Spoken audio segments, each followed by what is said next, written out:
However, Mr. Herman is confident that I can entertain you a bit, or perhaps just keep you interested in the program until its end. My name is Aljay Pierre. Mr. Herman first called me Dr. Pierre.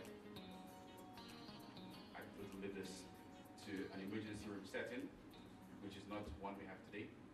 It's a very social forum, so let's just keep it basic. Al. The 1970s would perhaps be one of, if any of you, certainly not me, I wasn't born at that time, I was merely an egg and a sperm at that time. But it would have been perhaps one of the most interesting eras in terms of medical revolution, scientific research. Yeah. It was perhaps an era when perhaps the best rock and roll was created, the best music was created, and I'm sure many of you benefit from it right now. Many of you perhaps were a product of music of the 1970s. I know I was. But more interestingly, prior to the 1970s, emergency medical services as we know it was merely a figment of one's imagination. It was in Wisconsin in 1965 that the whole idea for emergency medical services originated. It would appear that Wisconsin, unlike any other state in the US, was making headways in medical research and technology. One name comes to mind, Dr. Howard Emin, who made significant headways in terms of viral research and their role in formation of tumors. Let me not bore you with all the medical stuff. Good.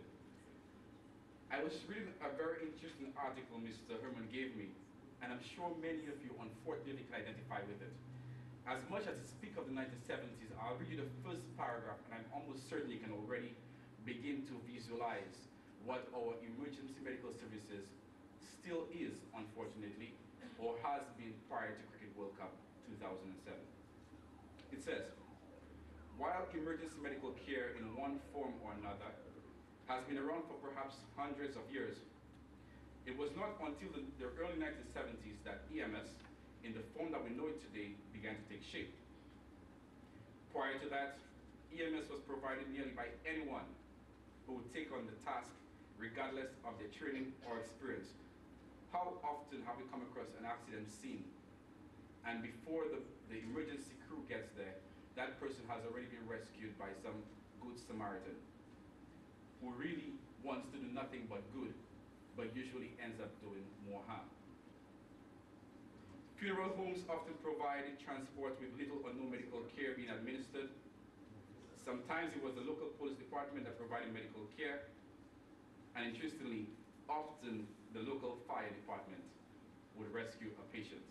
Still exists here in Saint Lucia, from car accident or other trauma, and then convey them to the hospital.